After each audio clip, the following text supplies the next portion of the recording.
introduced me to him via phone. We talked for several months. I really was like, this is my husband. I'm going to marry him. We love each other. Actually, Alicia Keys' song, No One, came out. That was her jam. Wow. I was like, no one. Literally could get in the way. And so what did I do? A week within meeting him, I came on a Saturday. I left on the other Saturday, a married woman. I married him within a week. And guess what? It was a mistake, right? But couldn't nobody tell me that? Because I thought I was doing the right thing. I was like, I wanted him to be here. I didn't want a fiance visa. I wanted a marriage license because I needed him. I wanted more like, I guess, like security in knowing that he is going to come into the States. And I take, like I was applying for him and his children to come here. Because couldn't nobody tell me nothing. The only person I actually did tell at the time was after I did it, I called Daria and was like, I'm married. She was like, what?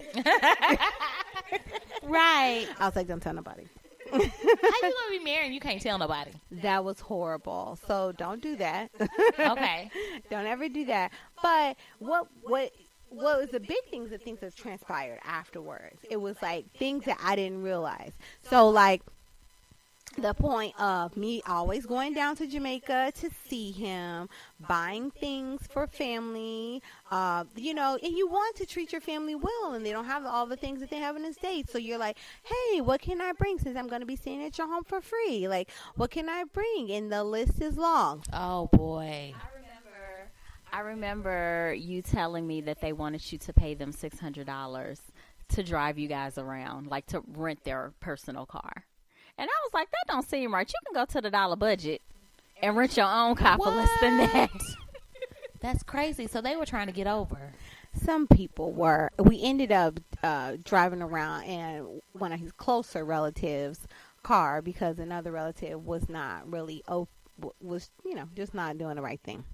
Or my ex could have been shitting me and would have taken, like, it probably was like maybe $150 and pocketing the rest. Like, wow. I don't put that past him. You know what I'm saying? So I had my inhibitions or whatever the case may be. Long story short, bro was getting it on with everybody. He was engaged. No, he was married to me, and I wasn't moving fast enough, so he was engaged to somebody in England. He was working on somebody in the U.S. again. Like, a lot of different things. How did you find out? Oh, through people. I mean, the story is, if we had enough time, I would tell you every little bit of it.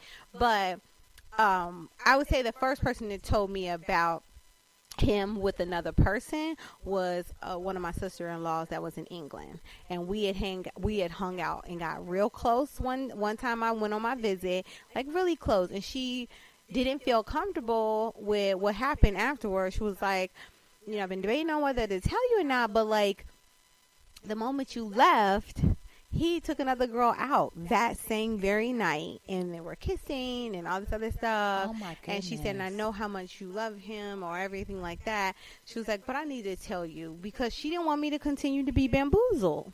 And right? y'all were married at that point. We were MARRIED. Okay. Wow. And I was wondering, why was he so nonchalant? You finally get this wonderful, dashing woman like myself. Mm-hmm. And, right. And you finally get a good girl, a good woman. And when I got there, it was like phone calls in the middle of the night. That was one of his Jamaican booze. Mm-hmm. Phone calls. And I was like, yo, you got to tell whoever that is that you are married and you cannot have those type of phone calls. We can't do that. Girl, he left out the room. He was like, well, divorce me then. Because I was like, what? Like, I'm sacrificing all this money to come see you, and you, like, nonchalantly walk around like, I don't care, divorce me. Because this person. Right. I read it all. I heard it all in your head. This person had fiancés all across the board. Like, he had all these young ladies interested in him. So I'm like, at the end of the day, my mother, who is a G, was like, I was like, Ma, he ain't even admitting to this and blah, blah, blah. She was like, and he ain't got to. And I was like, okay. She was like, I don't care if he admitted to it or not. I was like, he owes me. She was like, he don't owe you shit. Right. She was like, what you need to know is what you gonna do about it. Right. Right? She was like, you know, at the end of the day, fuck that. You know what I mean? What are you going to do about it? And I was like really mousy about it. I'm going to stick out and work out my marriage and da-da-da-da. That nigga didn't love me. I'm sorry. Right. It's gonna say explicit on it anyway. It don't matter. He didn't love me. He may have like thought I was nice, but he didn't love me. And the first indication of that is when we talked about like, okay, like we're having a great time. How can we like make sure that we get you on the same soil as me, and we can have we can grow and build this love. And so we talked about marriage visa, and so we talked about marrying each other. And his sister, we was on the porch of his mom's house, and his sister was like, oh yay, so we're gonna get married. She was really happy. Yeah, she's the one who arranged the wedding and got the officiant and made sure I had something nice to wear. I mean, she was so sweet. And I can say that was the best thing out of our union, was getting to know her. Like, she was a really good friend of mine. So through all of that, and she was like, yeah, so now all you got to do is like get down on the knee and ask her to marry you. This nigga said, I don't get down on my knee for nobody. So what? Even the time, but I was like, oh shit, I already said we were going to get married and all this other stuff. And you know, even the night we were married, he didn't even say. He went to a party on my honeymoon. He went to a party and then came back. Oh, you know what I'm saying? Goodness. So that, like when I look at 90 Day Fiance, I be getting all kinds of flashbacks. Right, because it's real for you. It was real. I lived it. And I was trying to figure out, like, this guy, does he love me? He's got to be good because my friends know him. My friends, they several vouch for friends, him. Yeah. several close friends vouch for him about how great of a guy he is. And he was not a good guy to me or for me. Right. And not to say that he's not a decent man. I think he's a great man. He's remarried. I told him, congratulations. You have a beautiful wife and a beautiful family. I hope you do the right thing by them. Yeah. This time around. And he was, very cordial. He was like, thank you, Javetta. Like, he reached out to me when he got remarried. And, he apologized for different things. And I was like, I apologize. At least he has a conscience. Shit. Oh, okay. I don't know about that. Well, I guess so he did. Like I said, at the heart of him, I think he's a good person. But he just was not fit to be married at that time with me because he did not love me. Right. He didn't love me. He didn't love me. Like, I can say I'm married, but my husband never proposed to me. My husband refused to even propose to me. That's crazy. And and the fact that I rationalized that in my head is like, well, that's what I deserve. Maybe, I it's okay. And it was a low self-esteem, thinking I wouldn't get anybody else to love me or anything like that, and that I needed to settle for that. Like, I was going to settle for a lifetime of somebody who couldn't even get down on one knee to say, I want to be with you forever. I want to marry you. And like it's an honor and a privilege to marry somebody, right? And I'm gonna take care of you and your kids and my child. Are you fucking kidding me? And you can't even get down on one knee. Did you feel like it was like a culture difference since he was from Jamaica? You thought that was just part of it, like what they do? No. When somebody loves you, I've seen several Jamaicans propose, celebrate life and weddings. Like, when somebody loves you, that's what they do. You know what I'm saying? I hope to get married one day. And I hope the person that marries me will, well, shit, not even hope. Nigga, you better. Don't fucking play with me. You know what I'm saying? Get down.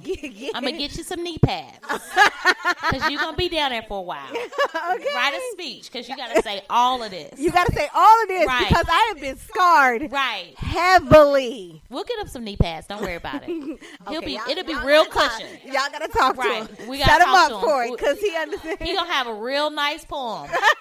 About 5-10 minutes down there. All for Javetta because she deserves it at this point. So at the end of the day, like, I see these things and I be getting riled up. Like I have this nervous thing where if I get like tense or anything like that, I like pat my weed. Girl, I just thought your weed was itching. You was riled up from the show. Yes. I was riled up because there's so many things that I see, or like when Molly talks about like the threat of Louise, like being financially responsible for him. That's not fair. That's not at fair. all. You purposely did that, and like I hate that when I see. But did that happen for you too? I actually went through with the paperwork, and then even after this whole situation, I was like, well, I still should help him or whatever. Stupid.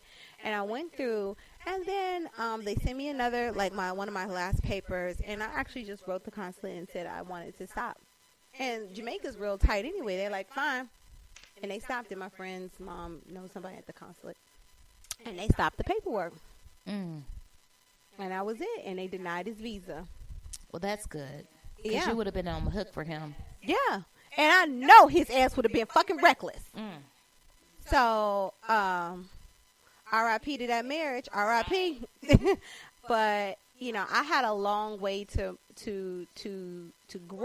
grow and to know that I deserve more. Yeah. Right? And I shouldn't settle for anything and everything that comes my way because I'm scared. I'm in fear of being alone, in fear of the right person coming along in my life. And so I see that in Molly. I even saw that in Chantel. Like, you don't have to take that shit. No. You don't have to take that shit. Like, how dare Pedro come up in somebody's house and try to fight? Right.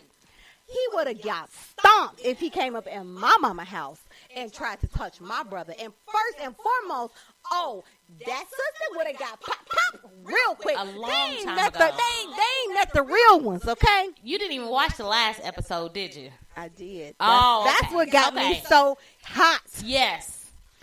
Because that bruh was in the right place. Like, don't you come up in here, like, you know, doing what you doing. And then Pedro got the nerve, and he got the nerve to kick some grass in my mama's house. Girl, yes. He had my head on fire. Yeah. He had my hair on fire. I just recently calmed down. You done got hyped again. It done all came back.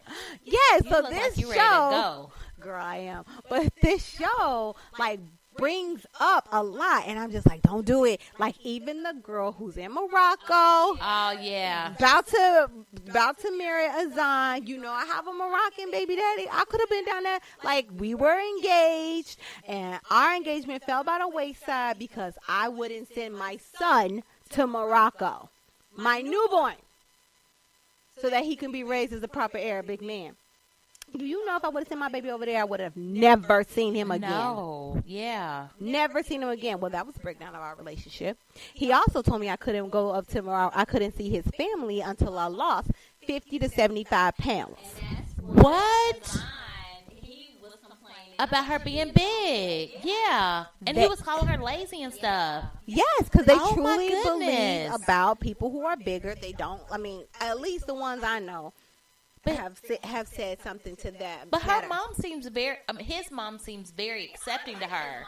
Yeah, Yes. the family's like, yeah, we're going to get the hall. We're going to do this. We're going to do this for Right. the wedding. So And she yes. seems accepting unless she's thinking about a paycheck. Well, his family, the ladies in his families, and still to this day, are so warm and welcoming to me and accepting of me. It's him. Right. Who, I mean, it's him, not him now. We don't have nothing to do with each other like that. But at that time, I felt so ashamed. You know what I'm saying? I was too dark. I was too Christian. I was too fat. I was just never going to be enough. And that's before I married my Jamaican husband. But before that, I had the Moroccan. And I'm trying to, like, be with this guy who I thought was so hot at the time or whatever. Like, I'll be worthy when I'm this. Or I'll be worthy when I lose 20 pounds. I'll be worthy when I'm this for him. Like, who is he to determine my worthiness? I'm the person paying all the damn bills in this bitch. Okay? I'm the one here who has 3 degrees. What are you doing? You know what I mean? You didn't even graduate high school. So, and I question my worthiness because of that. You know what I'm saying? And I gave you a son. Exactly. Fuck that. Okay? Which is really good in their country. It is. Yes. Your first baby is a son? Come on now. So, be like, I just see so much in all of this. That, you know what I'm saying? Like, he said we should go over and get married in Morocco.